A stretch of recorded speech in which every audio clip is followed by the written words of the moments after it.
이번에 한동훈 전 위원장 소식인데 연일 홍준표 대구시장이 날을 세우고 있죠. 워낙 한동훈 팬덤이 강해서일 겁니다. 과거에 구름대 인파를 몰고 다녔던 한동훈 위원장의 모습 먼저 보고 이야기 나누겠습니다. 네, 진짜 마무리하겠습니다. 네. 실시간입니다. 실시간. 2시간 넘게 해가지고 배가 너무 큰 것 같아요. 뭐 타고 가세요? 기차 안 타요? 네, 기차 타고 가시죠. 기차를 못 쳐가지고요. 네, 다시. 안녕하세요. 계속 그럽니다. 이게 그건 내가 먼저 알아. 한동훈 비대위원장에 대해서는 내가 일체 말을 안 하죠. 어느 정권에서나 2년도 안 된 전 정권이 자의를 내세우는 전례는 대한민국에서 한 번도 없어요. 거의 성공한 전례도 없어요. 예, 송영훈 의원님, 두 명의 여당 성향의 정치인들과 농객 얘기를 들려드리면 여당이 대통령 보호하지는 않으면 윤석열 대통령이 중대 결심하지 않을 수 없다. 이게 탈당을 의미하는 것인지 모르겠습니다. 그러면서 그 밑에 외부에서 들어온 정체불명의 사람으로 인해 혼란으로 가는 건 가당치 않다. 아마 한동훈 전 비대위원장을 겨냥한 것이 아닌가. 자, 이번에 심평 변호사인데 한동훈 팬덤이 대단히 공격적이고 야비하다. 이거 개딸 성향하고 비슷하다. 이렇게 직격을 했어요. 이거 어떻게 보셨어요? 두 분 다 좀 그만하셨으면 좋겠습니다. 일단 홍준표 시장에 대해서 먼저 말씀을 드리면 홍 시장이 총선 끝나고 한동훈 전 비대위원장을 저격하기 시작한 것이 총선 바로 다음 날인 4월 11일부터입니다. 그러니까 오늘이 5월 26일이니까 46일째예요. 예. 46일 동안 하루가 멀다 하고 한동훈 위원장 공격만 하고 있는데 그 홍 시장의 날선 언어에는 네 가지가 없습니다. 첫째로 당원과 국민이 안중에도 없고요. 두 번째 정치적 예의가 없어요. 그다음에 세 번째로 그 말에서 당의 비전이 보이지 않습니다. 그러다 보니까 동료 의원들의 지지도 없어요. 이철규 의원도 그만하라고 하고 박수영 의원도 갈 거면 빨리 탈당하라고 하잖아요. 예. 그런 상황이니까 이제 홍 시장은 제발 좀 그만하셨으면 하고요. 예. 그다음에 심평 변호사 같은 경우에 지금 한동훈 위원장의 지지층에 대해서 대단히 공격적이고 야비한 성향이다라고 예. 말씀하셨는데 사실 공격적인 것은 심평 변호사 본인 아닌가요? 왜냐하면 그동안의 정치 평론이라고 하신 말씀 중에 많은 부분들이 남을 비판하거나 비난하는 것으로 채워져 있어요. 예를 들면은 지난 전당대회 과정에서도 안철수 의원이 당대표가 되면은 윤석열 대통령이 탈당할 것이다 이런 예측을 내놓았어요. 그게 당의 화합에 무슨 도움이 됩니까? 그러니까 본인의 그동안의 공격적이고 비판적인 성향의 그 평론들을 다시 한번 돌아보셔야 될 것이다라는 말씀을 드립니다. 예, 최성현 변호사님. 근데 이렇게 때리면 때릴수록 체급이 더 커진다고 얘기를 할까요? 지금 팬카페의 회원 수가 선거 전보다 4배가 늘었다고 하던데요, 한동훈 위원장. 지금 6만이 넘어섰어요. 그러니까 사실은 지금 보수 지형에 있는 정치인 가운데 제가 보기에 가장 강력한 팬덤을 구사하고 있고, 근데 이게 팬덤이 옳으냐 그르냐를 떠나서 어쨌든 현실 정치에서 팬덤이 갖는 위력은 우리가 무시할 수가 없는 것 아니겠습니까? 이재명 대표가 이른바 개혁의 딸, 개딸이라는 가장 강력한 팬덤에 일하는 호랑이 등에 올라탔기 때문에 지금 이재명의 민주당은 7만 3천 명이네. 그렇죠. 7만. 제가 알고 있는 사이에 예. 또 한 거의 10,000명 가까이 늘었는데 저는 저렇게 저 정도라면은 실제로 갖고 있는 동력이 있을 수밖에 없어요. 결국 이재명 대표가 그 개딸의 힘으로 이재명의 민주당을 완성했듯이 한동훈 위원장이 저렇게 자꾸 외부의 공격으로부터 맞으면 맞을수록 아마 저기는 더 강고해질 겁니다. 그렇기 때문에 예. 저는 한동훈 위원장의 그 앞으로의 그 진로에도 굉장한 변수가 될 수밖에 없다. 예. 네, 말씀드리겠습니다. 자, 한동훈 전 위원장의 소식까지 짚어봐. 홍준표 대구시장 요새 자주 보입니다. 누구 탈당을 언급한 겁니까? 네, 윤석열 대통령입니다. 홍 시장 최근 연일 한동훈 전 국민의힘 비상대책위원장과 여당을 향한 강도 높은 비판을 이어가고 있죠. 오늘은 윤 대통령의 탈당 가능성을 시사했습니다. 홍 시장은 여당이 대통령을 보호하지 못하고 질의멸렬하면 윤 대통령은 중대 결심을 하지 않을 수 없다는 글을 올렸습니다. 또 국민의힘이 윤 대통령과 한 몸이 되지 못하면 대통령은 선택의 여지가 없다면서 국민의힘은 소수당으로 전락하게 되고 작동산이 정당이 될 수도 있다는 주장도 했습니다. 야당의 특검 공세를 여당이 한마음으로 막지 못할 경우 대통령도 결단할 수밖에 없고 그렇게 되면 국민의힘 또한 108석의 소수 야당이 될 수 있다는 취지로 해석됩니다. 그런데 이 홍 시장이 탈당 가능성을 언급한 게 처음이 아니지 않습니까? 네, 홍 시장 지난주에는 본인의 탈당 가능성을 시사하기도 했습니다. 이후 해당 글은 삭제됐는데요. 당내에서는 홍 시장을 향한 비판이 이어졌습니다. 이 당이 본류를 지켜왔다면 이 당을 한 번도 떠나지 말았어야죠. 근데 홍준표 시장 지난번 공천 못 받고 당 떠나지 않았습니까? 예. 이거는 홍준표 시장이 실수하셨다 이런 어떤 느낌이 딱 드는 게 나는 본류고 다른 어떤 사람들을 비판을 했잖아요. 근데 갑자기 본류가 탈당하겠다.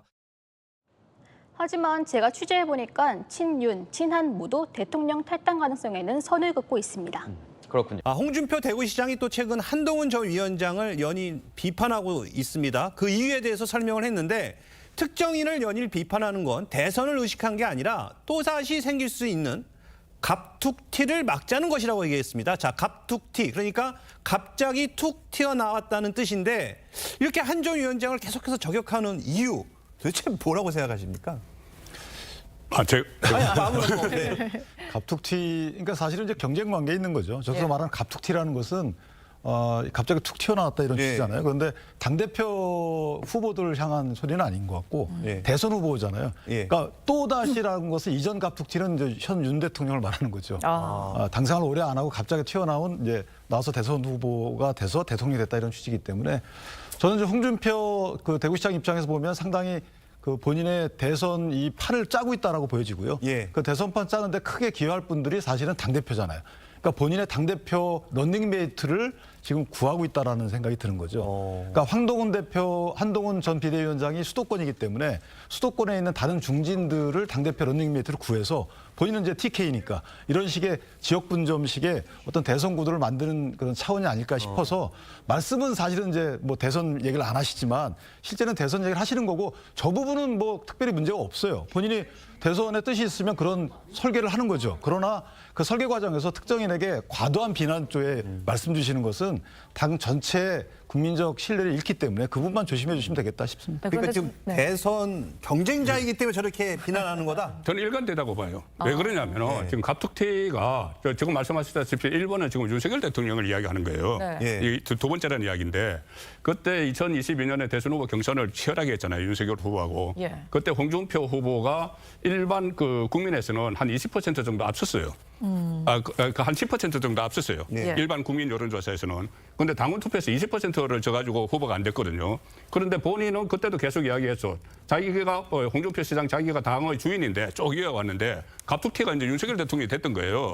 그런데 이번에 한동훈 비대위원장이 만약에 당권을 잡게 되면은 시즌 2가 되는 겁니다.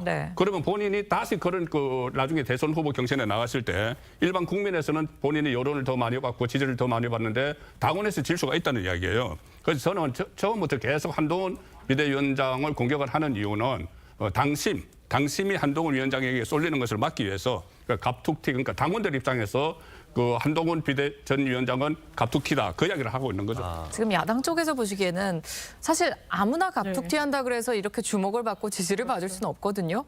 어떻게 보고 계세요? 저는 홍준표 시장이 1차적으로 나오는 해석은 자기의 태고 좀 누르기 위함이다라는데 당연하지만 수긍이 됩니다. 그런데 여러 차례 동일한 그것도 수위를 더 높여가면서 공격을 하시잖아요. 저는 거기에는 어쨌든 진정성이 있다라고 생각합니다. 진정성이라 함은 한동훈 전 비대위원장에 대한 정확한 평가가 국민의힘 내부에서 있었는지에 대한 물음표가 해소되지 않는다는 겁니다. 지금 한동훈 전 비대위원장 인기 많죠. 특히 당원 중심으로 소구력이 높습니다. 왜? 국민의힘 내부에 리더십이 없기 때문이에요. 그 반사이익을 얻는 측면이 크지 본인이 정치적으로 그동안 어떤 총선 참패에 대해서 수기하고 성찰하고 공부했는지 별로 알기 어렵습니다. 그리고 정확하게 진단을 하자면 이번 국민의힘 총선은 완전히 참패한 거죠. 그리고 거기에 한동훈 전 위원장의 책임이 없다고 볼 수 없습니다. 그런데 다시금 당권을 쥐게 됐을 때 국민의힘에 받게 될 리스크 그 부분에 대한 고민이 지금은 흐릿한 것 같은데 저는 홍준표 시장이 그 부분에 대한 문제의식을 좀 강하게 어필하고 있다고 생각합니다. 지금 총선 패배 이후 국민의힘에서는 당내 잠룡들의 또 설전이 주목을 받고 있습니다.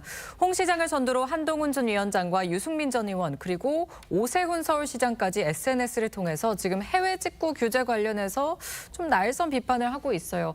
이게 또 지금 정부와도 상반되는 얘기를 하는 거여서 그런 것 같은데 차기 대권을 또 노린다 이런 해석들도 나오거든요. 그렇죠. 저게 그러니까 직구 관련된 그 한정된 소재 갖고 추측이 거기까지 갈지 모르겠지만 어쨌든 이제 오세훈 시장의 경우에는 본인이 집행을 해 보니까 행정권을 행사해 보니까 다소 여러 가지 정책적 목적에 함이 된 거다. 그래서 뭐 피해자 구제뿐만 아니고 피해자 선택권도 있지만 중소기업 보호 측면도 있기 때문에 이런 대통령의 고민을 본인이 이제 난 알 수 있다는 취지 설명 같고 근데 한동훈 장관은 또 한 측면만을 부각해서 또 맞는 얘기거든요. 거기에 대한 홍준표, 유승민 전부 다 또 맞는 얘기들이시기 때문에 저는 정책적 저런 논쟁은 대통령께도 도움이 된다 결국. 왜냐하면 특정 대통령이 하는 모든 일을 비판하는 게 아니잖아요. 어떤 정책적인 측면에서 특히나 한동훈 전 비대위원장 같은 경우에는 국정기조는 나도 동의하는데 현재 그 부분은 국정기조와 맞지 않다라는 주장이기 때문에 한편 보면 대통령을 옹호한 거라고 보여질 여지도 없지 않아 있어요. 그렇기 때문에 지금 잠룡들의 이런 정책과 관련된 논쟁은 저는 당 내지 내각 대통령께 도움이 될 것이다. 다만 여기서 이제 마치 뭐 무능하다라든가 또는 전반적인 문제가 있다라든가 이런 식의 평가를 좀 호되게 하게 되면 그 부분은 이제 갈등으로 이어지겠죠. 그래서 아직까지는 괜찮다고 생각합니다. 자, 그런데 윤석열 대통령의 임기가 지금 3년이나 남은 시점에서 지금 이렇게 벌어지고 있는 잠룡들의 신경전, 민주당 측에서 봤을 때는 어떻게 평가하십니까? 그러니까 제가 봤을 때는 뭐 각자 목숨 걸고 좀 도박을 하고 있다 이런 느낌이 들어요. 왜냐하면 지금 아마 딜레마가 뭘 거냐면 말씀해 주신 대로 정부가 3년이나 남았습니다. 그리고 윤석열 대통령을 지지하는 보수의 핵심적인 지지층이 분명히 있을 거예요. 그런데 이번 총선 결과를 봤을 때 대통령에 대한 반감이 너무 높다라는 거죠.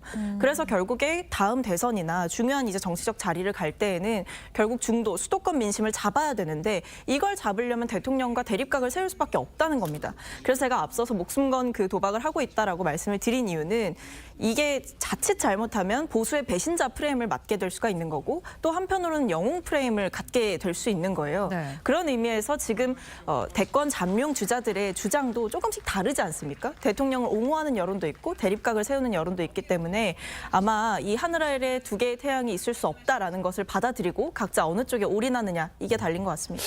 네. 자, 그러면은 좀 얘기하신 것처럼 윤석열 대통령이 임기가 3년이 남았는데 이렇게 잠룡들의 신경전이 벌어진다는 건 결국엔 윤석열 대통령의 리더십에 뭔가 좀 영향을 좀 문제가 있다 이렇게 보십니까? 이게 언제나 지금 한 3년 전이면 저 정도 신경전은 벌어졌어요. 제가 볼 때도 이런 신경전은 벌어졌는데 지금 더욱더 이게 신경전 차원을 넘어서 언젠까지 가잖아요. 논쟁까지 가잖아요. 이거는 전당대회가 다가오고 있기 때문에 우선 대권은 그 다음 일이고 지금 당권을 차지를 해야지.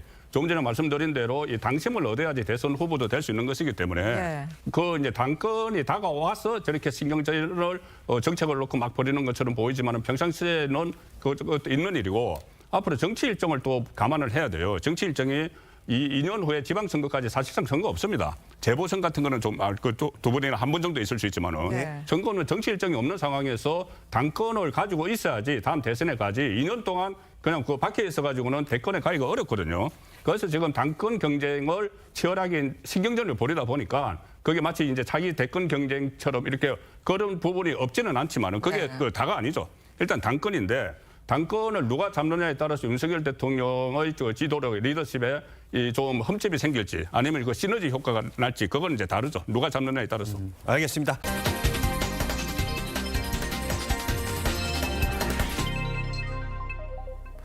해외 유명 셰프들이 제주를 방문해 다양한 요리 비법을 전수했습니다. TV조선이 주최하는 아시아 최대 미식 축제 서울 푸드 페스티벌을 이상배 기자가 소개합니다. 이박인 요리사가 한국 주방에서 정성스레 버섯을 손질합니다.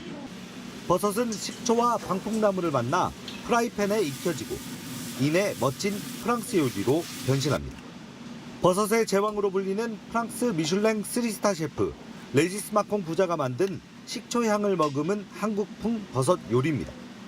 그제 제주로 입국한 마콩 부자는 현지 식당을 찾아 비법 전수는 물론 제주 고기국수와 돈베고기를 맛보며 한식의 맛을 경험했습니다.